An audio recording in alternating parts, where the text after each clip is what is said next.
The Illig Prize, the highest honor awarded to an engineering graduate, is given to our valedictorian, the student with the highest grade point average.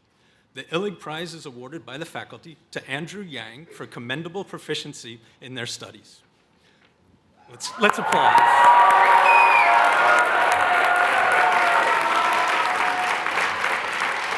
Come on over here and we'll do that. So a double major in physics and applied math. Andrew is also the recipient of this year's Applied Physics Faculty Award. His interest lies in the intersection between physics, mathematics, and computation. His research direction has swung wildly from designing long, short-term memory neural networks to searching for periodic signature structures with Juanan Li, Chu Assistant Professor of Applied Mathematics. The majority of his work has been with Simon Billinge, Professor of Material Science and Professor of Applied Physics and Applied Math, on designing fast techniques and programs to probe changes in material structure from high-throughput diffraction data. We're still going. He and Billinge have taken these techniques to beamlines in three continents. Andrew enjoys discussing his work and was the first undergraduate to speak at a Bruker AXS MIT symposium. He'll continue his exploration of material structures and behaviors through neutron diffraction and machine learning of interatomic potentials at Caltech. Please help me congratulate and welcome to the podium for remarks this year's recipient of the Illig Prize and valedictorian of the class of 2025, Andrew Yang.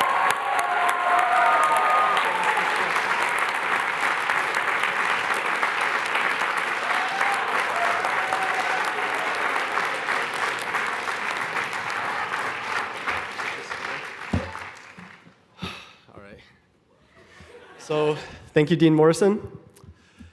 Every good ceremony places its best speeches at the beginning and at the end, which is why I'm speaking in the middle of class day. And to be honest, that's fair. When I look at this crowd, I see students pioneering clean energy, ridding plastic from our oceans. We have a real-life Stark Labs featured recently in a Veritasium video. Students using machine learning to explore the quantum world and working with NASA to launch a freaking satellite into space. Despite all of these amazing people who could be up here today, they choose the dork with the Among Us keychain that you've probably never seen outside of class. For those of you who've had me as a TA, though, watching me yap up here probably isn't strange.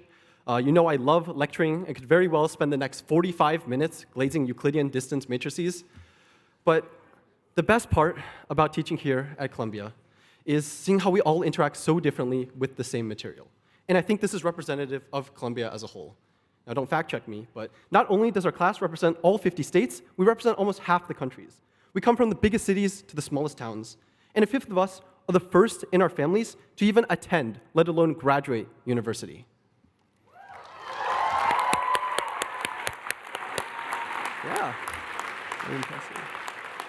Yet together, as one class, we struggled through introductory physics, bared through the insane heat waves in our dorms, pulled all-nighters to finish our Art of Engineering projects, and spent hours in Butler figuring out how to add just one more page to our music hum essays. All right, so I want to share a bit about my background and how it shaped my perspective here. Now I know we're all excited to graduate and finally be free of classes, but unfortunately, I'm going to put you through one last lecture. All right, so my research, it's all about how materials look on the nanoscale. So current microscopes aren't powerful enough to see the individual atom, so we have to be a little more creative, and we shine lasers on them. So it's kind of like when you shine a laser on a mirror, and the direction the laser bounces tells you the angle the mirror is oriented. But no real-world mirror is perfectly smooth. So if you turn off the lights and use a strong enough laser, you can see not only a bright dot where the reflected light lands, but also small fluctuations in light. These minute ripples tell us what atoms compose our mirror and where the defects are. The tiniest waves are the most important. Waving hi in orientation week to some of your now closest friends. Tearful waves goodbye to your family after convocation, who have hopefully rejoined you on this day. Shout out to my mom, dad, my yaya, my nai-nai, and my sister Annie, who's just starting high school. Yeah. No pressure. All right. Sound waves from applause at our amazing performers in Learner, from waving flags to wavy tides at the free kayaking sessions downtown. We make these waves every day from the interactions and time we spend with each other. In 1807, Joseph Fourier showed how waves can combine to form beautiful functions. Our interactions combine to form this beautiful community. When you think back at the time you spent here, what's going to stick with you?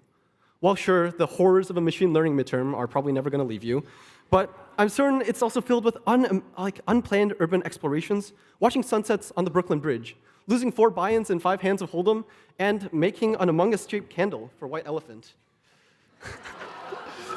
All of these with friends by your side. While we have some of the most rigorous courses, access to lucrative internships, and the best research laboratories, what really makes us us is our commitment to each other. After all, our slogan is not just engineering, but engineering for humanity. And Columbia engineers are particularly well-versed in the humanities. So I'm going to Caltech for my PhD. Shout out to Brent's lab, who are hopefully on live right now. Yeah! And when I went to visit LA, I got lost late at night looking for Union Station. And I asked a stranger at the bus stop for directions and ended up sitting next to him on the bus. We chatted a bit before our conversation turned to syllogisms and the Nicomachean ethics.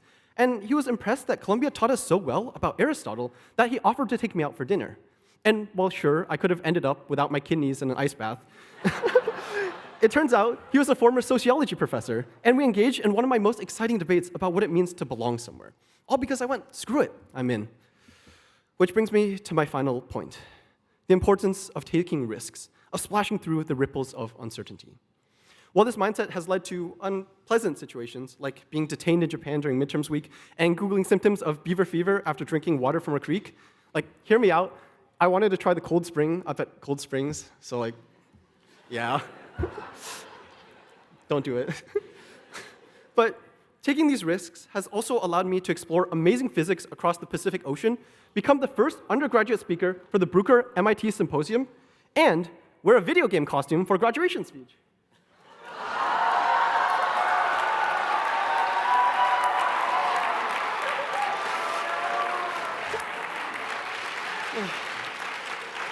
Well, thank you.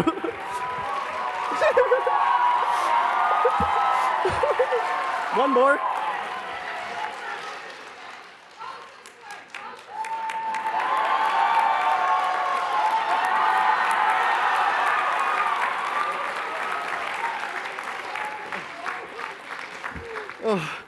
Despite all of this,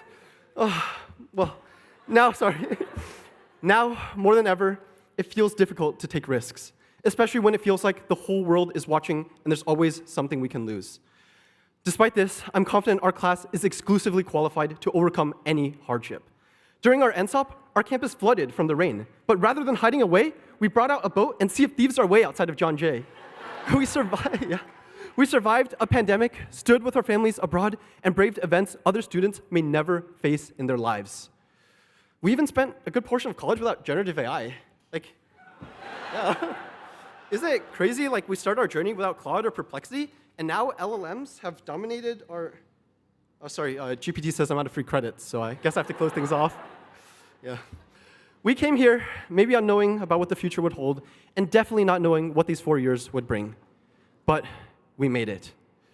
With the invaluable supports of our friends and family, after weathering so many tides, we've made it to the crest of our college careers. Look among us, class of 2025. We are C's, and we're going to make waves. Congratulations. All right, clap a little longer so I can put my robe back on. Thank you, class. Best class ever in the university. Thank you. Thank you. Okay, that's enough. All right.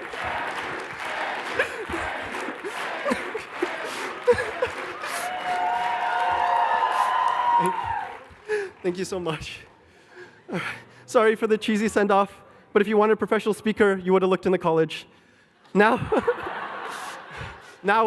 I'd like to invite Reed Ellison, class of 2008, and president of the Columbia Engineering Alumni Association, to the podium. All right. Welcome.